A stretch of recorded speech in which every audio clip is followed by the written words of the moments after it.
hapon mga kabatas. This is your friendly ka-farmers, Konsehal Victor Mosquero Padernilla para sa second episode ng ating talakayan sa Sanggunian. At sa atin ang ating Honorable Vice Mayor, Attorney Maria Teresa Daribas Constantino, kasama ng ating 16th Municipal Council at ang ating pambugad na pananalita at kataga ngayon mga kabatas. There is a saying, cleanliness is next to godliness. Dahil yan ay may kaugnayan sa ating pag-uusapan ngayong umaga, ang ating tinatawag na CLAYGO or Clean As You Go policy, otherwise known as an ordinance institutionalizing the Clean As You Go policy to all food establishment and public places in the municipality of Malungon, Sarangani, authored by our kabatas na Honorable Rodrigo Bali Jr., co-authored by our kabatas, the Honorable Sweetly Migalan that were there, of course, the Honorable Jericho Tanduyan, mga kabatas, and we have here the presence of our guest councilors, the Honorable King Cesar Nalios and the Honorable Janikin Escalada.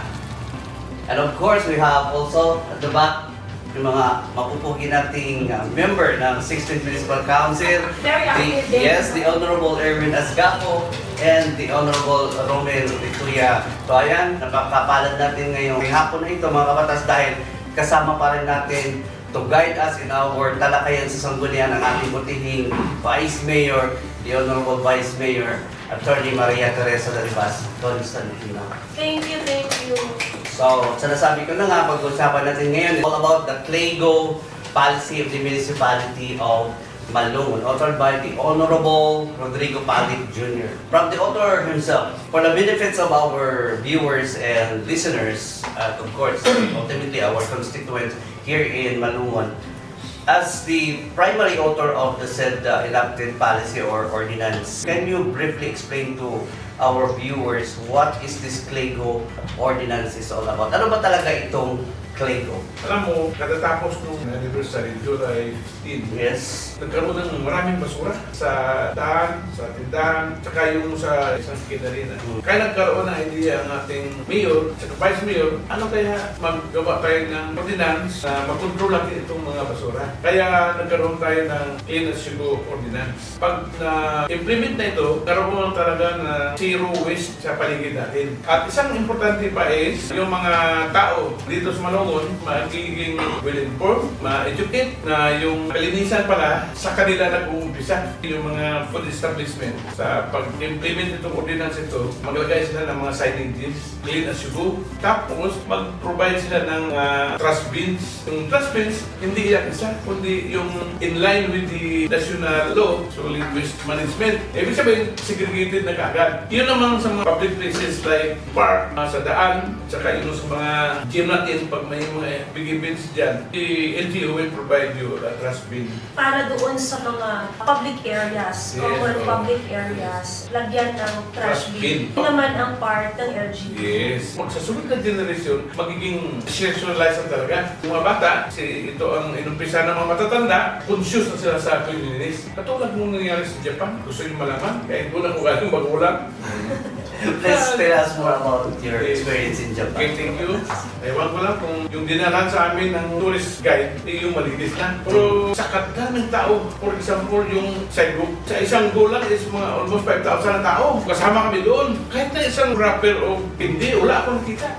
So, yun ay isang informative sa mga susunod na generation, magiging conscious sila. Thank you for sharing your experience in Japan, Kabatas, Honorable Rodrigo Bali. But going back to our ordinance, from the sponsoring committee also, what situation or common problem observed in our municipality that made this ordinance very necessary to be implemented? As our author assessed a while ago, no, nakita niya during may mga events, not only dili sa munisipyo, bisan sa atong mga barangay, isa po na sa problema nga right after the event, na yung mga basura magpagiging. Sa karon na panahon, para sa inong minugay nila batas na this is the right time na ma-implement or ma-institutionalize na ang CLAYGO policy na nagadaghan ng tao sa Malungon. So, aside from sa nagadaghan ng tao sa Malungon, kinahanglan dito na tutunduan ang atong mga katawhan na magiging responsable sa ilang mga basura. Speaking of our grassroots community, because you are the Liga ng mga Barangay President, is there, prior to the enactment of this ordinance, there is also practice or best practices among the barangays, perhaps some related to our Claygo ordinance? Thank you, Kabatas. Of course, no, sa administration sa atong Vice Mayor, matagi natong mayor for 9 years, nabalaan o nakit-an na nato na establish kaayo ang atong mga barangays pag-abot sa environmental protection. Well, in fact, no, ang mga barangay nato nag-compete pag-abot sa July sa Best Eco-Friendly Barangay o dili man nato ipahambog Kabatas pa farmer that under the leadership of our former mayor na karon ato ng Vice Mayor na ay duha ka barangay na nagtap sa tibuok probinsya sa Sarangani. Tinatawag nila sa probinsya nga Eco-Praise. So dila nato nakit-an na ang munisipyo sa Malumon specifically, and bisan ang pinakagagmay nato nga barangay, nagapaningkamot good when it comes to environmental protection, i-integrate pa yun nato ng Claygo Ordinance, mas mapakita yun nato sa katawhan na ang munisipyo sa Malumon na ay klaro nga direksyon pag-abot sa pagprotekta sa kinailangan. So, But before you Yes, continue, syempre nabanggit ka lang man ni Liga President Yes. na naatay duha ka barangay nga giparangalan sa tibuok probinsya, in fact sa region na rin, being one of the good practicing barangay when we speak of solid waste management, ang muling mga eco-friendly barangays in the province of Sarangani. Yes. Very fortunate ang 16 Council kay duha gyud sa barangay ginarepresentahan sa duha man ka kapitan. Isa dira is Upper Malinit under the leadership of the former punong barangay, now Municipal Councilor Honorable Jojo Aligario, and Barangay Blaan under the leadership of the Liga President Honorable Sweetly Galang. Tungod sa pag-sponsor sini, mas na dugangan pa gyud ang mga good practice sang malungon ket sa mga barangay para magkaroon sa maayo nga environmental management ang ating mga LGUs. Thank you, Mayor, for expanding the said question from this Kabatas. But going back to our sponsoring committee, mga Kabatas, based on the experience shared by our Kabatas Robot Rodrigo Pali from Japan, this cleanliness policy became already their culture, or it is already inhabited in their character. So, Kabatas, sweetly, how would this Claygo ordinance contribute in improving the cleanliness and discipline of our fellow Malumonians? In institutionalizing the Claygo policy, ipakita po nato nga ang taga-Malumon na ay klaro nga disiplina. Pag naanagalit tayo disiplina sa basura, buot pasabot, we are disciplined as a whole. No, nakita man nato nga kani nga programa para sa giingon gani nako ganina na ang munisipyo nagpakita na gyud nga naay disiplina kani adto pa no sa time pa ni former Mayor Bong isundan ni Mayor Tessa napakita na nato mga taga Malumon ay disiplina. This policy is dugang lang dito sa disiplina kay para mas mahanay ug mas maprotektahan gyud nato kung unsa ang gusto sa Malumon nga maabot pag-abot sa panahon. Ulang Yes. nagpabotanin sa Japan. Sige. Hindi man tanan makakadto sa Yes. Japan, pero atong mga gusto makakita na nami ang pamalakad kay disiplinado ang tao labi pa sa basura, hindi na magkadto sa Japan. Sa Malumon na lang, Conspalet, okay na. Dili na sila Mag-benchmark. Kung updan sa unity and cooperation sa tanan nga katawan sa Malumon. Okay, thank you, Vice, for supplementing the answer of our Liga President. We will get also the opinion of one of the co-authors of the said ordinance to emphasize more on which establishments and public places are covered by this ordinance. May I throw this question to the youth sector. To our viewers, maayong adlaw kaninyong tanan. So, aging pagtubag sa question ni Kabatas regarding kung sa mga establishment o mga public places no nga saklaw sa Claygo Ordinance. So, ang kini nga ordinance sa dako jud kaayo nga sakop. Labi na ang mga food establishments no daghan kaayo sama sa mga cafeterias, restaurants, eateries, and mga tindahan nga nagabaligya gyud og nagadawat man og mga dine-in customers o sa mga food establishment ginapal po nato ang polisiya labi na tong mga nagabaligya nga nagagamit man og non-reusable na mga items para magkaon o pag mag-inom. Dugang ni ana sa ato ang mga public places na diya ato ang mga parks, mga markets, mga centers, mga multi-purpose facilities. So mauna ang mga sakop sa ato ang Claygo Ordinance. Pero kung ato ang sumahon, isa ra gyud ang tumong sa ato ang Claygo Ordinance, even the public the food establishment and public places kinahanglan jud mosunod sa ato ang Claygo Ordinance no. So mauna ang dalayan kabatas sa food establishment o ato ang public place na nakasulod sa ato. So, for the information of our viewers and listeners, Kabatas na Honorable Vice Mayor Tessa, our Honorable Director Tanduyan and the Sangguniang Kabataan of Malumon is awarded as one of exemplary performing Sangguniang Kabataan. Can you share to us this prestigious award of the Sangguniang Kabataan of Malumon for the pride and glory of all Sangguniang Kabataan? Thank you Kabatas and thank you of course to our 16 Council. Ang istorya ni Kabatas Kagaina is bahin to siya sa DILG 12 o the Region 12 na governance exemplars for the meaningful services for the SK. So isa kinaka-evaluation assessment sa tibuok Rehiyon 12. So lakip niya ana ang upat ka mga core assessment sama sa developmental planning, financial administration, leadership and innovativeness, and kana nga mga assessment gikan sa munisipyo, sa probinsya hangtod sa region. So isa ka prestigious nga award diri sa Region 12 kay mao lang na ang award nga ginahatag sa Region 12 sa ato ang mga performing SK. So dako kayo na og impact sa ato ang mga youth leaders nga nakita man from the region ang trabaho sa ato ang mga grassroots level nga mga leaders, mga youth leaders. Last Monday, together with the 10 SK chairpersons and the Federation of Malumon, nag-receive og award dito sa Marbel, the Gems for the SK for the calendar year 2024. Okay, alright. Thank you so much. Of course, sa ato ang former mayor, now Yeah. our vice mayor, Presently our vice. siya yun ang nag-set of standards sa mga youth leaders sa ato ang munisipyo. Yes, of course, we have already shown our exemplary performance on leadership. But going back to the ordinance, how would these pillars of the Sangguniang Kabataan, there are 10 pillars, complement with the Clayco ordinance? The Clayco Ordinance speaks about more on the environmental protection, no? And sa pagkabalo sa tanan, dugang na lang po og kasayuran nga ang atong mga SK officials na atay annual barangay youth investment plan. So under niya na and subay man sa balaod sa RA 10742, nami pulo ka pillars nga kinahanglan namo tunga-tungaon. So isa sa pulo dito mao ang ato ang environment. And sa environment dito na ato ang nag-involve ang initiatives to the environmental protection, the solid waste management, clean air and water initiatives, and dira na ito matuhog o pwede na ito ma-align na ito ang Clayco Ordinance para man ang ito ang mga SK na apay ma-implement sa kada barangay kung paunsa i-integrate ang disiplina o ang sense of responsibility. Kaya kung dili na ito sugdan karon, so ano sa na ito sugdan, so dako kayo ni o epekto sa itong mga kabataan para maging responsable ang itong mga kabataan diri sa Malumon. Right? Thank you so much, Kabatas Jericho Tanduyan, and congratulations once again. Based on this Clayco policy, what are the requirements that this food establishment should comply with? Anybody can answer?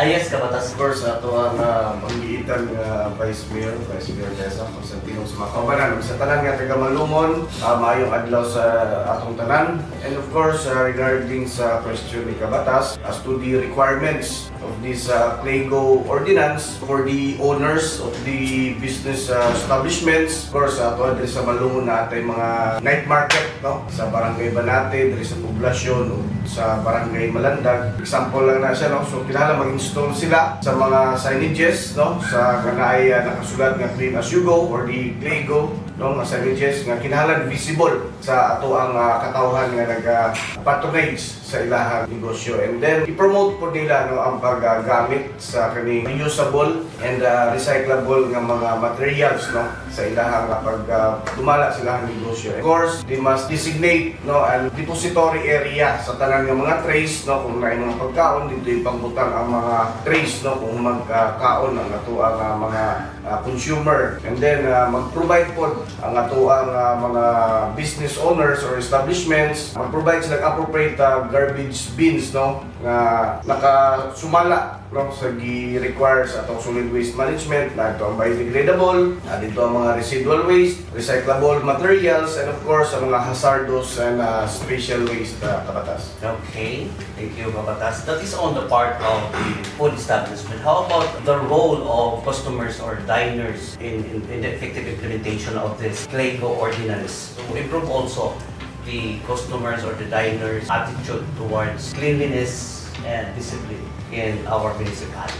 Sa ato ang mga diners or sa ato mga consumers, no, sa ato ang or customers sa ato mga food establishments diri sa ato ang munisipyo sa Malungon, siyempre may mga nakalatag naman diha ang mga designated areas, no, para sa mga food trays. So alam buhaton dito nila ibutang, no, ang ilahang mga food trays asa nga naka-designate nga area, and then i-dispose nila ang ilahang mga trash dito sa appropriate nga mga bins nga gi-provide sa ato ang business owners. And then Okay, thank you so much. Going back to the youth sector, because it is basic naman, may law tayo of the land, meron din tayong rules and regulations at home. Nagsisimula talaga yan doon sa habang bata pa isang tao na i-implement certain rules and certain guidelines or policy on the part of the youth. Can you explain how simple actions like returning trays and cleaning the tables improve or impact the overall cleanliness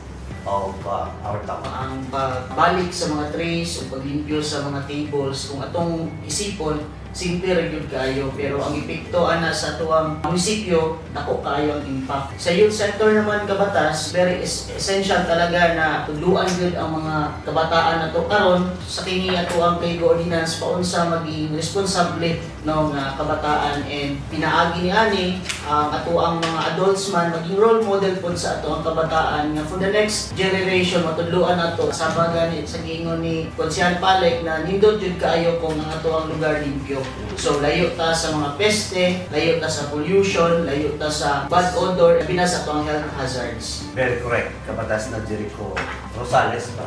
Jericho Tanil. Of course, basic provision of an ordinance is its enforcement and the penalty. May we know what are the penalties for violators, especially to our food establishments? Sa akong mga kauban, sa tanang mga viewers sa tanang social media platforms, mainitong Pasko o maayong adlaw sa ating tanang. Merry Christmas, everyone! Merry Christmas, Kabatas! Nandito na question, kabatas, about the penalties. Any person, business owners, managers, or proprietors na makaviolate aning policy, Pliego Ordinance, na ay mga silot na i-impose. No? Ang una nga kalapasan ang pagbayad sa kantidad na 1,500 pesos with written warning. Second offense is mubayad og 2,000 pesos ug suspension sa business permit kung ikaw isa ka business entity kung mahimo. Ikatatlo o ang sunod-sunod nga kalapasan, mubayad og 2,500 pesos o revocation sa business permit kung mahimo. So kabatas kani nga ordinansa, ang Pliego Ordinance ginaauhag ang tanan katawhan, malungon ka man o lumalabay lang. Ang i-practice nato ang maghipos o maglimpyo sa itong mga basura kung mahuman na ta sa certain area. The penalty for violation on the part of the establishment, food establishment, would that include also the customers, the diners? Yes, based on Section 6, any person or business and business owners or proprietorship. Yeah. So include na po. Okay, thank you, Kabatas. We look for the fact that any legislative measures, ordinances in a form of resolutions or ordinances, the Sangguniang Bayan enacted such policy or laws, but ultimately, who will implement the said ordinance? Thank you, Batas. Ang mag-implement na ordinance na ito ang isang executive branch. Ang mayor po ang mag-lead. Okay, thank you, Vice Kabatas. Of course, there is the enforcement. We will mention about the penalties. Saan papasok yung citation ticket? Who will impose, who will issue the citation ticket? Ang citation ticket, magaling sa Municipal Treasurer's Office, mag-impose is ang enforcers. And the fees or yung makolek, Since may citation ticket, Yes. may ara sa imposition of fines. imposition of fines. Inatanan by dan sa Municipal Treasury Office kay may issue man na nga mga resibo para ang sino man na violator sa aton nga ordinansa magabulta base dito sa mga silot nga gibanggit kaina ni Konsehal Escalada, and kung ano man ang makolekta dira sa aton nga implementing office ibalik ina sa mas namin mga servisyo. Okay, very well said, our Vice Mayor. So, to continue, how will this ordinance ensure proper information and dissemination to all residents and business owners in the municipality? Of course, we already gone to the committee processes, the Yes. committee hearing, public hearings, but for the information dissemination to all the constituents of the municipality. Based also sa ordinance, daghang pamaagi para mabalaan sa katawhan ang Clego Ordinance. Natay Malungon Information Office, Yes. para sa mga social media enthusiasts. Natay Lingap sa Barangay, in coordination sa Liga ng mga Barangay. Municipal Environment and Natural Resources Office nga nagapreserba o nagaprotekta sa atong kinayahan. Kung kita mismo, pwede ta maging tool sa pag-disseminate aning ordinansa. Magsugod sa atong panimalay, atong pamilya, silingan, purok o sityo o sa atong kabarangay. So there is that ordinance, there is that enforcement and penalties and all. We will go to the evaluation and monitoring. Who will monitor the implementation of this ordinance? Yes, Kabatas, the implementing agencies will be the Business Permits and Licensing Office in partnership with the Municipal Environment and Natural Resources Office together with the Sanitary Inspector of the Municipal Health Office to assist the MENRO in implementing this Clego Ordinance as well as the Liga ng mga Barangay to assist the BPLO in for proper implementation and monitoring of this ordinance sa Kabatas. Okay, thank you so much. From our sponsoring committee, Kabatas Street Limit, how do you see the Clego ordinance of the municipality contributing to Malungon's goal of maintaining clean, orderly, and disciplined community, being the president of all the 31 barangays? Of course, to encouraging our residents, our visitors coming from different municipality na kumuadto gani diri sa Malungon, we will practice the clean as you go policy. Aside from that, it promotes culture of discipline, of course, sa atong katawhan and shared responsibility, values that reflect Malungon's commitment to maintaining a safe, healthy, and dignified environment for all Malungon. Very well said, mga kabatas. Napakapalad po natin ngayong hapon na ito dahil kasama natin ang ating Vice Mayor, Honorable Vice Mayor Tessa Constantino para gabayan tayo sa ating second episode na ito ng ating talakayan sa Sangguniang. To our Honorable Vice Mayor, what is your message to our business owners and consumers regarding their role in keeping Malungon clean? Thank you for that wonderful Yes. question. Parang bird of Sarangay. Yes. Anyway, if my memory serves me right, on the first week of July, pagpanumpat sang 16 Council, upod ang mga ex-official members representing the youth, the barangay, and the IP. Nagpatigayon ang 16 Council sa meeting upod ang mga civil society organizations. Nagkaroon kita sang konsultasyon. Dito sa konsultasyon, ginpamatian naton ang mga sentimento, mga mulok, ang mga suggestions sa iba't ibang hutong diri sa Malungon. And some of the CSOs suggested na kinahanglan magpasa ang Sangguniang Bayan ng Malungon sa mga ordinansang makaprotekta sa kinaiyahan kag makatudlo sang saktong pamatasan sa mga kabataan o sa mga umaabot pa nga henerasyon. Gin-take note ina sang tanan nga konsehal sa Malungon. And nalipay kita that every Tuesday, ang atong pinalangga nga Mayor Bongbong Constantino, may ara gid na siya nga kape-kapehan na schedule sa mga konsehal. Kag dito pud niya nahambal nga tani parehas ang mga naobserbahan naton nga mga nami nga practice sa ibang nga lugar, ma-practice man naton diri sa Malungon labi pa ng Clego Ordinance. So wala na dugay nag-come up sang isa ka ordinansa ang aton nga 16 Council nga gipanguluhan pagit sa aton nga author, Konsehal Rodrigo Palek, nga mag-research subay dito sa konsultasyon, gihimo naton sa mga iba't ibang sektor, nangonsulta kita sa aton nga mga kapitan, gipamatian naton ang mga kabataan,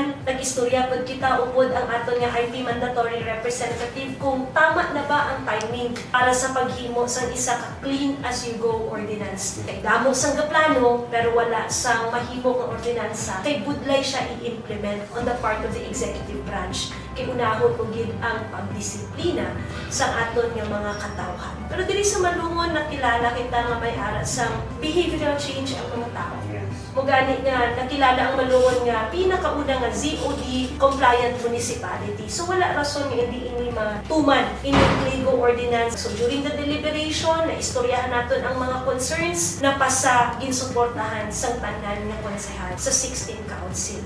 Ang akon lang nga hangyo sa tanan nga business establishments, tani intindihon naton ang tumong sang sininga policy. Haliban ini gihapon nga konsepto sa inyong nga hunkon, kay kasali man kamo sa aton nga konsultasyon. Kinahangyo gid naton ang mga business establishments nga maghimo sang mga eco-friendly practices sama sa Pliego, pagbutang sang mga signage, paggamit sang mga recyclable utensils pareha sa gihambal ni Konsehal Nalios Kaina, pag-provide sang mga visible na mga trash bins sa mga private establishments. On the part naman sa LGU, hindi naman kami magpabaya nga magbutang pod ang executive branch sang mga visible nga mga proper waste disposed sang areas dira sa mga common public places naton. On the part naman sa aton nga mga consumers, labi pa kay ako, pirmi ako gakaon sa night market, kisadri ako sa Malandag, makadto pod ako sa Banate, makadto ako sa main naton nga public market diri sa Malumon, dira kami gakaon. Ginaumpisahan na naton katabang man sa mga pwesto dira nga kami mismo diri sa sanggunian ga panglimpyo sang kinan-an sang lamesa. Ang mga tagiya na lang gani ang maghambal, ibilin lang nga vice, okay lang kami. Pero kung kita tanan nagatinabangay, sigurado nga maglo or magtinlo ang aton nga palibot. So, ang mga consumers, amo man, kay ga-observe ako sa mga kabataan pagkatapos ng klase, magkaon sa barbecuehan, ibilin lang pod ang mga cellophane, nagkarahulog ang mga tinidor, kung ano dira. Pero kung may ara kita sa Pliego Ordinance, ang mga gasunod nga magkaon na pod sa night market, komportable nga magtanaw sa lamesa nga limpyo. So, ma-instill ang aton nga cleanliness and discipline. Remember always that cleanliness is not just about appearances. It reflects our values, it protects our health, and it promotes equality of life which will better ourselves, not just as a person but as a community. So, salamat na daan sa aton nga shared responsibility and accountability para sa ikanaming pagyud sa aton nga munisipyo. Well said, Vice Mayor Thank you. Tessa Constantino. I don't want to end this conversation dahil napaka-fruitful ng discussion. But of course, Vice, in general, what message would you like to convey to all Malungonians with respect to their role in making this Pliego a daily habit or even part of the culture of the family or culture of the community? Ang panglimpyo, hindi labang sa aton nga lawas, kundi mag-reflect ina sa aton nga value. So, let's make this as part of our daily routine. No? Pliego Ordinance is more than just a policy. It is a lifestyle, it is a mindset, and we should embrace it as part of our daily routine. So, salamat na daan sa gina-expect naton nga community partnership and collaboration. Hindi magiging successful ang implementation sa executive branch sa Pliego Ordinance na giduso sa 16 Council kung wala ang panagiusa kag kooperasyon sa tanan nga katawan sa Malungon. We have to remember that this is not for us. Kita, maobserbahan naton ang mga kabataan karon dapat giyahan gid sa dalan nga may aras ng saktong pamatasan. And makita man naton ang mga kabataan very active sila when we speak of academic performance, damo-damo bright na taga Malungon. Yes. When we speak of performances, bago lang natapos ang street dance competition sa muna to, nadaog na naman kita. Pag-abot sa Slam Festival, makita naton ang mga kabataan gagawas gid sa ilang nga panimalay para lang magtan-aw sa performances ng ilang nga mga classmates. So, Malungon people are really talented. Malungon people, especially the youth, wala kita mahambal pag-abot sa pagiging intelihente at pag-abot sa mga talento. Pero more than that, we have to be builders of character para sa ginahambal ni Mayor Bongbong Constantino. Unta, pinaagi sang pagtudlo sa ila sa clean as you go policy nga i-embrace nila sa ila man nga kultura, kay ara kita sa kumpiyansa pag-abot sa panahon nga may ara disiplina ang mga kabataan, hindi nila malimtan ang mga ginatudlo sa ila nga maging responsable and accountable sa simple nga bagay nga pagbutang sa mga plato kag tinidor sa dapat butangan, ang paghaboy sa mga basura sa tama nga lugar, ang tan tanaw kag pagrespeto sa mga gatinda, sa mga food establishment. So ipadayon lang tani naton ina kag maghangyo gid kami sa inyo nga magintindihanay kita. Hindi ini madali para sa gihambal sang aton nga author kanina ni Konsehal Palek, but if we embrace it as time goes by, Malungon definitely will become a shining example towards environmental stewardship in the region. Palakpakan naman dyan. Miss Universe. I believe that concludes our talakayan sa Sanggunian ngayon. Na ito, second episode pa lang ito mga kabatas, but kita naman natin how fruitful yung mga ideas and opinions ng ating mga kabatas based on the provision of what ordinance we are talking about. And today, para sa inyong mga kabatas, naging successful yung ating talakayan na ating Pliego Ordinance ngayong araw, particularly ngayong hapon na ito. So, in conclusion, mga kabatas, the Clean As You Go Ordinance in Malungon is a vital step towards maintaining cleanliness, promoting environmental responsibility, and fostering a culture of discipline among residents and visitors. This Clay Goal demonstrates the municipality's commitment to sustainability and public health. As Malungon continues to grow and develop, effective implementation and enforcement will be crucial in ensuring the success of this initiative. Embracing the Clay Go or Clean As You Go policy will not only enhance the town's aesthetic appeal but also contribute to a more environmentally conscious and responsible community. By working together, residents, business owners, and local authorities can make Malungon a model for sustainable practices in Sarangani Province and in the region in general. Maraming salamat mga kabatas. So, Bida Malungon, Bida Kalinisan.